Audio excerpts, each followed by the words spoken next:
Okay, the moment we've all been waiting for, guys, is here. Nvidia's earnings are out, and look at the price action. We're popping in the aftermarket. We closed at, I think, 195.50, and initially when the numbers came out, we got to 203.50, popped around 4%, and now we're at 195.60, still up 1.5%. So, guys, let's dive into it. We're obviously going to break down the numbers. I'll give you my thoughts here on the charts and the numbers, and we'll dive into the earnings release here in a couple minutes. So let's do it. EPS came in at $1.63, I believe, which they double beat, guys.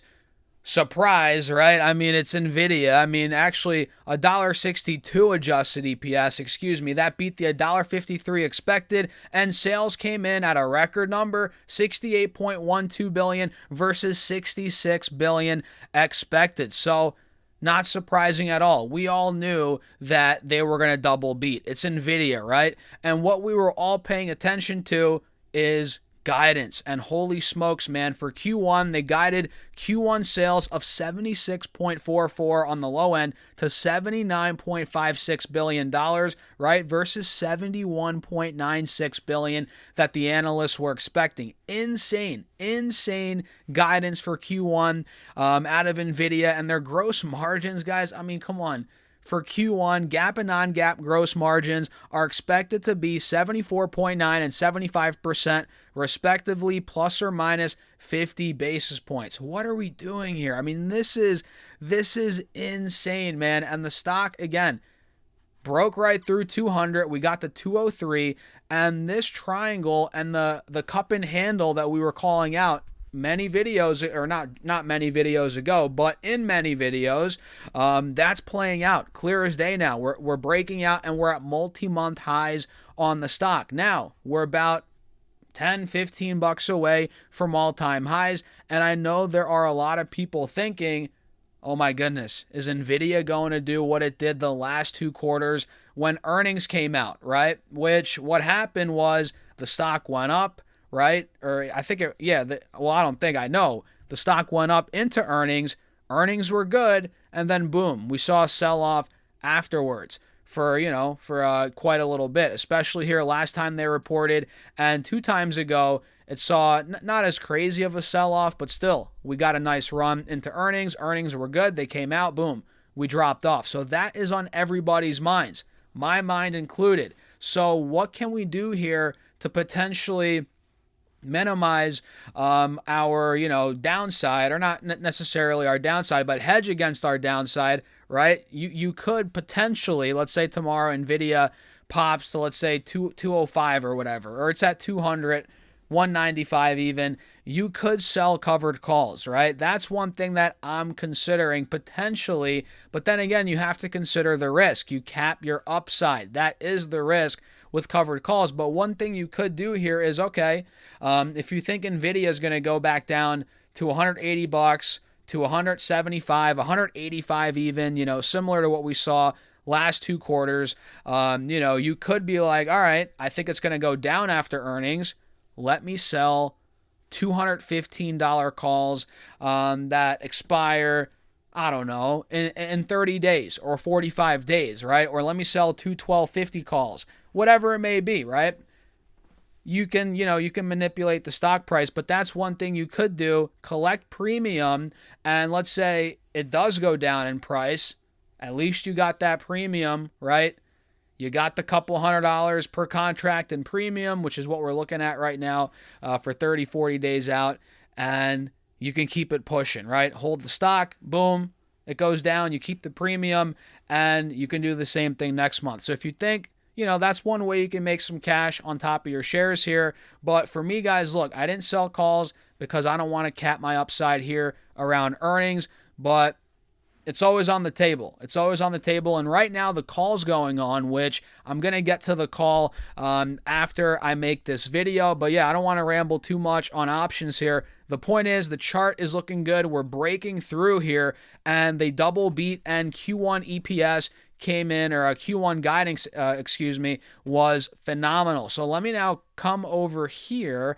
Let me pull this up. We'll break down the actual release, go through some, additional numbers. So record quarterly revenue.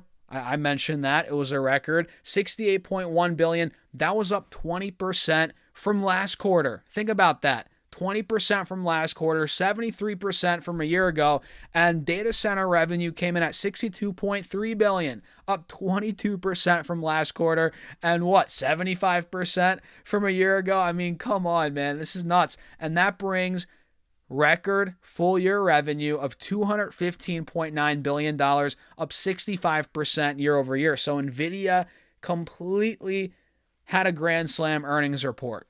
Grand slam earnings report. Records across the board. Guidance again was phenomenal. GAAP gross margins, insane, right? And non-GAAP. You guys see that right here. And if we come down a little more, Jensen said, let's see what Jensen said. Computing demand is growing exponentially. The agentic AI inflection point has arrived, right? Grace Blackwell with NVLink is the king of inference today, delivering an order of magnitude lower cost per token, and Vera Rubin will extend that leadership even further. Very exciting. He also said enterprise adoption of agents is skyrocketing, and our customers are racing to invest in AI compute, the factories powering the AI industrial revolution and their future growth, right? They returned $41.1 billion to shareholders in the form of share repurchases during fiscal 2026. Pretty impressive, right? And it looks like here, as of the end of the fourth quarter, Nvidia had $58.5 billion remaining under its share repurchase authorization. I love that, right? When companies are buying back shares, if you're an investor, if you own shares in that company, it's taking shares off the market, making your stake more valuable. That's kind of the idea here. And they'll pay their next quarterly cash dividend. Oh, I'm excited, guys. Quarterly cash dividend of 1 cent per share on April 1st. So nice little April Fool's joke on that day. We're going to get a nice 1 cent per share. I mean, geez, guys, how much money would you need? That'd be a fun chat GPT question. How much money or how many shares of Nvidia would you need to make like 150K a year on the dividend? That would be, some good, that'd be a good little math problem there. But their outlook, man, I keep coming back to the outlook. My goodness, guidance, unbelievable, right? Expecting $78 billion plus or minus 2%. And the fact that they reported data center revenue of $62.3 billion, up 22% year over year, that is unbelievable. And they unveiled the Nvidia Rubin program, comprising 6 new chips to deliver up to a 10x reduction in inference token cost compared with the Nvidia Blackwell platform. We can see cloud service providers, AWS, Google Cloud, Microsoft Azure, and Oracle Cloud infrastructure will be among the first to deploy Vera Rubin-based instances, right? Very exciting. And I mean, there's so much stuff here, guys. So much stuff. They announced an investment and deep technology partnership with Anthropic, which you guys know Anthropic has been everywhere, which is scaling its Claude model on Microsoft Azure, powered by, of course, Nvidia systems, and they strengthened their collaboration with CoreWeave to accelerate the build-out of more than 5 gigawatts of AI factories by 2030. We've covered that before here on the channel. And I mean, look, we all know data centers is where all their, 90% of their money's coming from, right? But gaming and AI PC is a sleeper. Look, fourth quarter gaming revenue came in at $3.7 billion, up 47% from a year ago, right? Also driven by strong Blackwell demand, and down 13% from the previous quarter as channel inventory naturally moderated following a season of strong holiday demand. And full year revenue rose 41% to a record $16 billion. So think about that. Nvidia's gaming and AI PC segment, right? It's a fraction for Nvidia, but it's still doing $16 billion in full year revenue. Could you imagine? That's like, that's similar to what companies do on their main product lines, right? A bunch of companies have $16 billion of revenue for their entire business, and that's phenomenal, and it's crazy how it's such a tiny fraction. It's still growing nicely, but man, $16 billion, very tiny. Professional visualization revenue for the fourth quarter, 1.3 billion, up 74% from the previous quarter. That's growing nicely, and 159% from a year ago. So insane growth there. They launched the Nvidia RTX Pro 5072 gigabyte Blackwell GPU to power larger models and agentic workflows, right? So big things going on there. And automotive revenue up 2% year over year, or quarter over quarter rather, and 6% year over year. So that's modest, to say the least. That came in at $604 million. So nothing too exciting there in automotive and robotics.